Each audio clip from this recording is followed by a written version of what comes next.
الرحمن الرحیم یا ایھا الذین آمنوا ان تطیعوا فریقا من الذین اوتوا الکتاب یردوکم بعد ایمانکم کافرین۔ یہ اس رکوع کی آخری دو آیات ہیں جس میں مسلمانوں کو مخاطب بنایا گیا ہے۔ اس سے پہلے جو آخری دو آیات گزری ہیں اس پر وفد نجران سے متعلقہ جو باتیں تھیں وہ ساری مکمل ہو گئی۔ اب آگے جو دو آیات اس رکوع کی آخری بچی ہوئی ہیں، یہاں سے لے کر بالکل سورۃ آل عمران کے اختتام تک مخاطب صرف مومنین مسلمان ہیں۔ تو ان دو آیات میں مسلمانوں کو تنبیہ کی جا رہی ہے، مسلمانوں کو یہ بتایا جا رہا ہے کہ اہل کتاب کی صورتحال تمہارے سامنے ہے، وہ خود بھی ایمان نہیں لا رہے اور ان کی کوشش یہ ہے کہ کسی طرح ان لوگوں کو بھی ایمان سے ہٹا دیں جو ایمان لا چکے ہیں۔ لہٰذا جب ان کی یہ حالت تمہارے سامنے ہے تو ان تطیعوا فریقا من الذین اوتوا الکتاب یردوکم بعد ایمانکم، تم اگر کسی بھی معاملے میں اہل کتاب میں سے یہود کی یا نصارہ کی کسی کی بھی اطاعت اور فرما برداری کرو گے تو یہ تمہارے ایمان سے پھیر کر تمہیں کفر میں داخل کر دیں گے۔ حالانکہ کیف تکفرون وانتم تتلی علیکم آیات، اللہ کی کتاب قرآن تمہارے اندر موجود ہے اور رسول اللہ تمہارے اندر موجود ہیں، تو ان دو چیزوں کی موجودگی میں، اللہ کی اتنی بڑی عنایات کی موجودگی میں کیف تکفرون، تم کیسے انکار کر سکتے ہو یا کفر کر سکتے ہو؟ لہٰذا تم کفر سے اگر اپنے آپ کو بچانا چاہتے ہو تو ان یہود و نصارہ کی پیروی میں ہرگز نہیں جانا، ان کے پیچھے ہرگز نہیں چلنا، ان یہود و نصارہ سے ہمیشہ کے لیے بچ کر رہنا ہے۔ وَمَن یعتصم بِاللَّہ فَقَدْ هُدِیَ إِلَىٰ صِرَاطٍ مستقیم، لہٰذا جس نے اللہ کو مضبوطی سے پکڑ لیا تو وہ صراط مستقیم کی ہدایت بھی پا لیتا ہے۔ اب اللہ کو مضبوطی سے پکڑنے کی یہی صورت ہے کہ کتاب اللہ کو مضبوطی سے پکڑا جائے اور رسول اللہ کو مضبوطی سے کیا ہے پکڑا جائے، یہود و نصارہ سے اپنے آپ کو بچا کر رکھا جائے، تو پھر صراط مستقیم پر ہدایت پا سکتے ہیں، صراط مستقیم کو پا سکتے ہیں۔ ورنہ اگر یہود و نصارہ کی پیروی اور اطاعت میں چلے تو پیروی اور اطاعت کا مفہوم بہت وسیع ہے کہ دنیاوی امور میں، ان کی تہذیب میں، ان کی معاشرت میں، کسی بھی معاملے میں اگر یہود و نصارہ کی پیروی شروع کر دو گے تو پھر صراط مستقیم سے دور ہو جاؤ گے۔ ان کی تو خواہش ہے کہ وہ تمہیں ایمان سے، دین سے کیا کر دیں، کسی طرح ہٹا دیں، لہٰذا وہ مختلف ہتھ گنڈے ہر زمانے میں استعمال کرتے رہتے ہیں، مختلف سازشوں کے جال بنتے رہتے ہیں کسی نہ کسی طریقے سے مسلمانوں کو دین سے ہٹانے کے لیے، اسلام سے ہٹانے کے لیے۔ یا ایھا الذین آمنوا اتقوا اللہ حق تقاتہ ولا تموتن الا وانتم مسلمون۔ اس رکوع کا خلاصہ ذہن میں رکھیں کہ یہاں سے وہ شرائط بیان کی جا رہی ہیں کہ مسلمان جن شرائط پر عمل پیرا ہو جائیں تو اللہ کی مدد ان کے ساتھ رہتی ہے، اگر ان شرائط پر عمل پیرا نہ ہوں تو پھر مسلمان اللہ کی مدد سے محروم ہو جاتے ہیں۔ وہ شرائط کہ اگر مسلمان ان شرائط پر عمل پیرا رہیں تو پھر اللہ کی مدد بھی ان کے ساتھ رہے گی، لیکن اگر یہ شرائط مسلمانوں سے چھوٹ گئی تو پھر اللہ کی مدد سے بھی کیا ہو جائیں گے، محروم۔ اس رکوع میں کل 4 شرائط بیان ہوئی ہیں۔ کتنی شرائط بیان ہوئی ہیں؟ 4۔ پہلی شرط یہ ہے کہ آمنوا اتقوا اللہ حق تقاتہ ولا تموتن الا وانتم مسلمون۔ پہلی شرط یہ ہے کہ تقوی اور پرہیزگاری حاصل کرنا۔ مسلمان کو حکم دیا جا رہا ہے، ایمان والوں کو حکم دیا جا رہا ہے کہ اللہ سے ایسے ڈرو جیسا کہ ڈرنے کا حق ہے، اور وفات تک، موت تک اسلام اور اطاعت، اللہ کی فرما برداری کے اوپر کاربند رہو۔ دیکھیں آیت کے 2 حصے ہیں اور شریعت کے جو احکام ہیں ان کے بھی 2 حصے ہیں۔ شریعت کے احکام کے 2 حصے ہیں، منفی اور مثبت۔ منفی اور یعنی کچھ کام ایسے ہیں جن کے کرنے کا حکم دیا گیا ہے شریعت میں، اور کچھ ایسے ہیں جن سے بچنے کا حکم دیا گیا ہے۔ تو منفی پہلو مثال کے طور پر گناہوں سے بچنے کا حکم دیا گیا ہے، غیبت سے، حسد سے، بغض سے، قتل سے، منع کیا گیا ہے۔ اسی طرح یہ کہا گیا ہے کہ تم زنا نہ کرو، کسی کی غیبت نہ کرو، کسی کو قتل نہ کرو، خیانت نہ کرو۔ یہ وہ گناہ ہیں جو منفی پہلو ہیں جن سے منع کیا گیا ہے، اور شریعت کا ایک حصہ وہ ہے جن کو حکم دیا گیا ہے، جن کا مثلا نماز قائم کرو، روزہ رکھو، اور اسی طرح حج ادا کرو، زکوٰۃ ادا کرو۔ یہ وہ مثبت پہلو ہیں، شریعت کے مثبت احکام ہیں۔ اس آیت کے بھی دو حصے ہیں، اور پہلے حصے میں پہلے حصے کا تعلق شریعت کے منفی احکام کے ساتھ ہے، جنہیں نواہی کہا جاتا ہے۔ کیا کہا جاتا ہے؟ نواہی، یعنی آمنوا اتقوا اللہ حق تقاتی، اللہ سے ڈرو جیسا کہ ڈرنے کا کیا ہے؟ حق ہے۔ یعنی اللہ نے جن چیزوں سے منع کیا ہے ان چیزوں کو اللہ کے خوف سے چھوڑ دو، اللہ کے ڈر سے کیا ہے؟ چھوڑ دو۔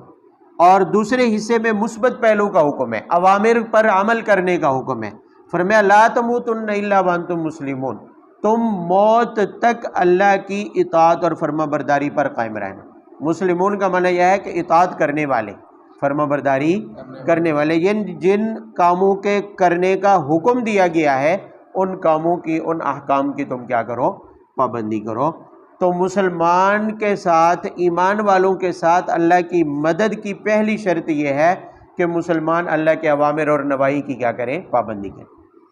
اوامر کی پابندی کریں اور نواہی کی کیا کریں؟ پابندی کریں، یعنی جن کاموں کے کرنے کا حکم دیا گیا ان پر عمل پیرا رہیں، اور جن کاموں سے منع کیا گیا ہے ان سے باز رہیں، تو اللہ کی مدد شامل حال رہے گی۔ لیکن اگر ایسا نہ ہوا تو اللہ کی مدد سے کیا ہو جائیں گے؟ محروم۔ وَاعْتَصِمُوا بِحَبْلِ اللَّهِ جَمِيعًا وَلَا تَفَرَّقُوا وَاذْكُرُوا نِعْمَةَ اللَّهِ عَلَيْكُمْ إِذْ كُنْتُمْ أَعْدَاءً۔ اس آیت میں دوسری شرط کا بیان ہے، لیکن وضاحت سے پہلے اس آیت کا شان نزول ذہن میں رکھیں۔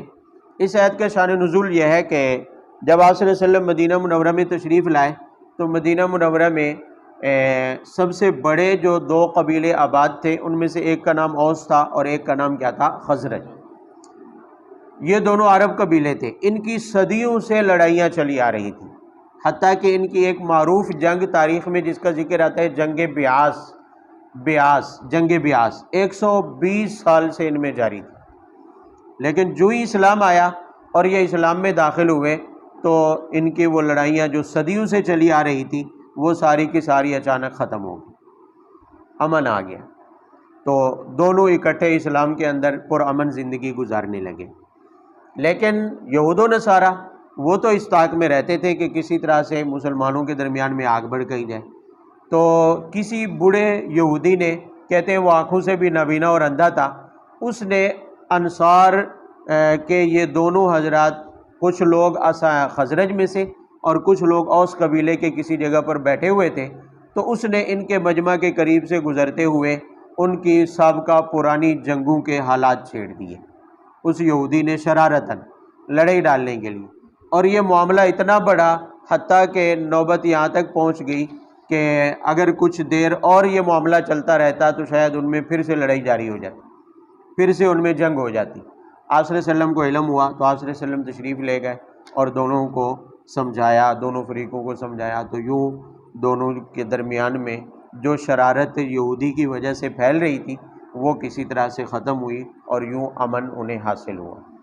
تو اس واقعے کے پس منظر میں یہ آیت نازل ہوئی، اس واقعے کے پس منظر میں یہ آیت نازل ہوئی جس میں انہیں سمجھایا جا رہا ہے کہ وَاعْتَصِمُوا بِحَبْلِ اللَّهِ جَمِيعًا، اب تمہارے پاس اللہ کے آخری نبی، اللہ کا آخری دین لے کر آئے ہیں، دین اسلام، لہٰذا اللہ کے اس دین کو، اللہ کی اس رسی کو مضبوطی کے ساتھ پکڑے رہو، یعنی آپس میں متحد رہو، آپس میں مجتمع رہو، آپس میں اتفاق کے ساتھ رہو۔ اگر تمہارے اندر اتفاق اور اتحاد نہ رہا تو پھر تم اللہ کی مدد سے محروم ہو جاؤ گے، اللہ کی مدد سے۔ تو اللہ کی مدد کے حاصل ہونے کی دوسری شرط یہ ہے کہ مسلمانوں کا آپس میں کیا ہونا چاہیے؟ اتحاد اور اتفاق۔ اگر اتحاد اور اتفاق آپس میں نہیں ہے تو اللہ کی مدد سے کیا ہو جائیں گے؟ محروم ہو جائیں گے۔ اور خاص کر اوس اور خزرج کے لوگوں کو بالخصوص اللہ رب العزت کی طرف سے یہاں مخاطب بنایا گیا۔ فرمایا اللہ نے کرم فرمایا تمہارے اوپر کہ تمہاری صدیوں سے آپس میں دشمنیاں چلی آ رہی تھی، اذ کنتم اعداء، تم آپس میں ایک دوسرے کے کیا تھے؟ دشمن تھے، لیکن اللہ کی تم پر یہ نعمت ہوئی اور کرم ہوا کہ الف بین قلوبکم، تمہارے دلوں میں آپس میں کیا ہے، جوڑ ڈال دیا، محبت ڈال دی۔ فاصبحتم بنعمتی اخوانا، تم جو صدیوں سے ایک دوسرے کے دشمن چلے آ رہے تھے، خون کے پیاسے چلے آ رہے تھے، اللہ رب العزت نے تمہارے درمیان میں بھائی چارہ ڈال دی، تمہیں ایک دوسرے کا بھائی بھائی بنا دیا ہے۔ اور اپنی ان جنگوں اور لڑائیوں کی وجہ سے جو صدیوں سے تمہارے اندر یہ عداوتیں چلی آ رہی تھی، تم جہنم کے کنارے پر تھے، اللہ نے تمہیں جہنم میں گرنے سے بچا لیا ہے، اللہ نے تمہیں جہنم میں گرنے سے۔ لیکن ان سارے انعامات کا سبب کیا بنا؟ اسلام۔ سبب کیا بنا؟ اسلام۔ بھئی اپنی ان لڑائیوں کی وجہ سے عداوت اور بغض کی انتہا پر پہنچے ہوئے تھے، ان کے آپس کا توڑ انتہا کو پہنچا ہوا تھا، ان کی یہ دشمنیاں انتہا کو پہنچی ہوئی تھی، حتیٰ کہ جہنم میں گرنے والے تھے، جہنم کے کنارے پر تھے، کیونکہ مرنے سے پہلے تک تو کسی کے جہنمی ہونے کا فیصلہ نہیں ہو سکتا، تو جو اس وقت تک زندہ تھے اسلام کے آنے تک تو گویا مرتے تو سیدھے جہنم میں جاتے۔ تو اللہ تعالیٰ فرما رہے ہیں کہ جہنم کے کنارے پر پہنچے ہوئے تھے کہ اللہ نے تم پر کرم فرمایا اور اسلام تمہارے اندر آیا، تمہاری وہ صدیوں کی عداوتیں ختم ہو گئی، وہ قتل و قتال ختم ہو گیا، تو حتیٰ کہ اللہ نے تمہارے اندر محبت، الفت، دلوں میں جوڑ پیدا کر دیا اور بھائی چارہ پیدا کر دیا، اور تم ایک دوسرے کی جان لینے والے تھے، اللہ نے تمہیں ایک دوسرے پر جان نچھاور کرنے والا بنا دیا۔ تو اللہ کی اس نعمت کی قدر کرو اور آپس کے اس اتفاق اور اتحاد کو کیا ہے، برقرار رکھو۔ اگر ایسا نہ ہوا تو پھر اللہ کی مدد سے تم کیا ہو جاؤ گے، محروم ہو جاؤ گے۔ تو اللہ کی مدد کے حصول کی دوسری شرط اتفاق اور اتحاد ہے۔ اگر مسلمانوں میں اتحاد نہ رہے تو پھر اللہ کی مدد بھی شامل حال نہیں رہتی ہے۔ وَلْتَكُن مِّنكُمْ أُمَّةٌ يَدْعُونَ إِلَى الْخَيْرِ وَيَأْمُرُونَ بِالْمَعْرُوفِ وَيَنْهَوْنَ عَنِ الْمُنكَرِ وَأُولَٰئِكَ هُمُ الْمُفْلِحُونَ۔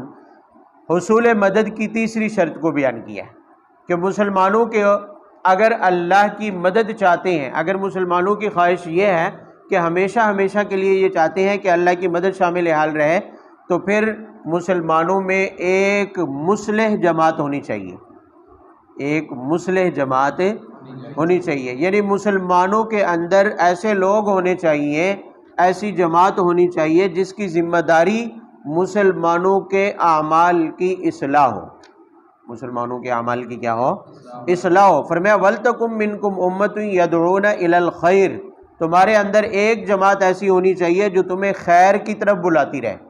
یہاں ایک بات سمجھ لیں، یہاں فرمایا یدعون الی الخیر، ایک جماعت ایسی ہونی چاہیے جو تمہیں خیر کی طرف کیا ہے، بلاتی رہے۔ جبکہ دوسری جگہ پر قرآن پاک میں الفاظ آتے ہیں ادعو الی سبیل ربک، بلائیے، دعوت دیجئے اللہ کے رب کے راستے کی طرف، اپنے رب کے راستے کی طرف۔ وہاں پر خطاب کے الفاظ اور ہیں، یہاں پر خطاب کے الفاظ کیا ہیں؟ بھئی وہاں بھی دعوت کا حکم ہے اور یہاں بھی کیا ہے، دعوت کا حکم، لیکن یہاں دعوت کے ساتھ الی الخیر کا لفظ استعمال فرمایا، اور وہاں پر الی سبیل ربک بالحکمہ کا لفظ استعمال فرمایا۔ آپ سمجھ آ رہی؟ وہاں الی سبیل کا لفظ استعمال فرمایا اور یہاں الی الخیر، دونوں میں فرق ہے۔ دعوت کی دو قسمیں ہیں، ایک ہے کافر کو ایمان کی، اسلام کی دعوت دینا، کافر کو ایمان کی، اسلام کی، اور ایک ہے مسلمان کو برے عمل سے بچنے کی دعوت دینا، مسلمان کو اپنا عمل درست کرنے کی دعوت۔ تو مسلمان کو اپنا عمل درست کرنے کی جو دعوت ہے اس کو کہتے ہیں دعوت الی الخیر، دعوت الی، اور جو کافر کو ایمان کی طرف دعوت دینا ہے اس کو ادعو الی سبیلی والے الفاظ کے ساتھ بیان کیا گیا ہے، وہ ہے کافر کو ایمان کی دعوت۔ وہاں سبیل ربک، رب کے راستے سے مراد ایمان کا راستہ ہے، دین اسلام کا، وہ کافر کو دعوت ہے، اور یہ دعوت الی الخیر جو ہے یہ مسلمان کو اصلاح کی دعوت ہے، اپنے اعمال کو درست کرنے کی کیا ہے، دعوت ہے۔ اور یہ دونوں ہی مسلمان کی ذمہ داریوں میں داخل ہے، کیونکہ نبی کی ذمہ داریوں میں داخل ہے دعوت، اسلام کی دعوت دینا کافر کو، اور مسلمان کے اعمال کی کیا کرنا، اصلاح کرنا۔ نبی کی ذمہ داریوں میں داخل ہے تو یہ امت نبی کی جانشین ہے، تو اس امت کی ذمہ داریوں میں بھی یہ دونوں قسم کی دعوت کیا ہے، داخل۔ اسلام کی دعوت بھی اور دعوت الی الخیر یعنی اصلاح کی دعوت بھی اس امت کی کیا ہے؟ ذمہ داری۔ اور ظاہر ہے اصلاح کی دعوت دینے والی جماعت کے پاس علم ہوگا قرآن و حدیث کا تو دعوت دے سکے گی۔ تو گویا اس آیت میں اللہ رب العزت کی مدد کے حصول کی شرط یہ ہوئی کہ مسلمانوں میں مسلسل ایسی علم والی جماعت، خیر والی ایسی جماعت ہونی چاہیے جو مسلمانوں کے اعمال کی اصلاح کرتی رہے۔ اگر مسلمانوں کے اعمال کی اصلاح نہ کی گئی اور اصلاح کو ترک کر دیا گیا تو پھر اللہ کی مدد سے محروم ہو جائیں گے۔ اللہ کی مدد سے یہ ایک فطرتی عمل ہے، فطرت کا تقاضا ہے کہ اصلاح کا عمل جاری رہنا چاہیے، کیونکہ اگر دیکھا جائے تو قدرتی طور پر ہر 50 سال بعد ایک نسل اکثر ختم ہو جاتی ہے اور انسانوں کی نئی نسل جو ہے وہ زمین کے اوپر کیا ہوتی ہے؟ موجود ہوتی ہے۔ تو اس طرح سے اگر اصلاح کا عمل رک گیا، اصلاح کا عمل چھوڑ دیا گیا تو ظاہر ہے 50 سال کے بعد آنے والی نسل جاہل پیدا ہوگی، علم سے بھی کوری ہوگی اور عمل سے بھی خالی ہوگی۔ اگر اصلاح کا کام چھوڑ دیا گیا، اصلاح کے کام میں اگر کمی آ گئی، دعوت کے کام میں کمی آ گئی تو پھر مسلمانوں کے اندر سے علم اٹھ جائے گا، جہالت آ جائے گی، عمل ختم ہو جائے گا، بدعملی آ جائے گی، تو اس طرح مسلمان اللہ کی مدد سے کیا ہو جائیں گے؟ محروم ہو جائیں گے۔ آپ کے سامنے ہے تاریخ اندلس میں جو اس وقت جس کا نام اسپین ہے، یورپ کے ممالک میں ایک ملک کا نام آتا ہے اسپین، وہاں پر مسلمانوں کی 700 سال تک حکومت رہی ہے، یعنی 7 صدیاں مسلمانوں کی حکومت رہی ہے۔ اور یہاں ہندوستان پر تقریباً 800 سال سے زائد، تقریباً 1000 سال کے قریب حکومت رہی ہے۔ لیکن دونوں خطوں کے اوپر وہاں بھی عیسائیوں نے، رومیوں نے قبضہ کیا اسپین کے اوپر، اور یہاں انگریزوں نے قبضہ کیا، آ کر قابض رہے۔ اور انگریزوں سے پہلے یہاں مسلمانوں کی حکومت صدیوں تک رہی، اور وہاں بھی عیسائیوں کے قابض ہونے سے پہلے مسلمانوں کی حکومت تھی۔ فرق ان دونوں خطوں میں دیکھیں کہ وہاں عیسائیوں کے قبضے کے بعد اسلام اور اہل اسلام کا نام و نشان ختم ہو گیا، اس لیے کہ مسلمانوں میں دعوت الی الخیر، اصلاح کا کام وہاں جاری نہیں رہا۔ عیسائیوں کے قبضے کے بعد اصلاح کا عمل ختم ہو گیا۔ لیکن یہاں انگریز کا قبضہ ہوا، 1857 کی جنگ آزادی لڑی گئی۔ 1857 کی جنگ آزادی میں بظاہر ناکامی کے بعد انگریز کا مستقل پورے ہندوستان پر مکمل قبضہ ہو گیا، یعنی اس کے قبضے کی تکمیل ہو گئی۔ اس کے بعد ہندوستان کے علماء نے، اللہ رب العزت انہیں جزائے خیر دے مسلمانوں کی طرف سے، مسلمانوں کی اصلاح کی طرف متوجہ ہوئے کہ اگر انگریز کے قبضے کے بعد مسلمانوں میں اصلاح کا کام اگر ختم ہو گیا تو ظاہر ہے اسلام بھی ختم ہو جائے گا۔ تو یوں 1857 کی جنگ آزادی کے بعد مدرسہ دارالعلوم دیوبند کی بنیاد رکھی گئی۔ نیت یہی تھی کہ ایسے افراد پیدا کیے جا سکیں جو علم کے ساتھ ساتھ امت کی اصلاح، مسلمانوں کے اعمال کی اصلاح کا فریضہ سر انجام دیں۔ اور اسی دیوبند سے فیض پانے والے مولانا محمد الیاس رحمہ اللہ نے تبلیغی جماعت کی بنیاد رکھی، جو اس وقت پوری دنیا میں مسلمانوں کے اعمال کی اصلاح کا کام بھرپور طریقے سے، منظم طریقے سے کر رہی ہے۔ تو یوں ان مدارس کی برکت سے، علماء کی اس سوچ کی برکت سے اللہ رب العزت نے ہندوستانیوں کے اندر اسلام کی صحیح حالت کو برقرار رکھا ہے۔ بھئی ہمارے اندر انگریز یہاں 200 سال تک رہا ہے، 200 سال تک انگریز نے پوری کوشش کی کہ ہندوستانیوں کے دلوں سے اسلام کو نکال دیا جائے، ان کے عمل سے اسلام کو کیا ہے؟ نکال دیا جائے۔ بھرپور عیسائیت کی تبلیغ کی گئی، بھرپور مشنری ادارے یہاں قائم کیے گئے عیسائیت کی تبلیغ اور دعوت دینے کے لیے، مسلمانوں کو اسلام اور ایمان سے پھیرنے کے لیے۔ لیکن یہ اصلاح کا ہی کام تھا کہ مسلمانوں کے اندر مدارس کی شکل میں اور تبلیغ کی شکل میں جاری رہا، جس کی برکت سے ہندوستانیوں کے اندر آج بھی صحیح حالت میں اسلام کیا ہے؟ باقی ہے، ایمان کیا ہے؟ باقی ہے۔ تو بہرحال اللہ تعالیٰ کی مدد اگر حاصل کرنی ہے تو حصول مدد کی تیسری شرط ہے کہ مسلمانوں میں اصلاح کا کام جاری رہنا چاہیے، دعوت الی الخیر کا کام کیا ہے؟ جاری رہنا چاہیے۔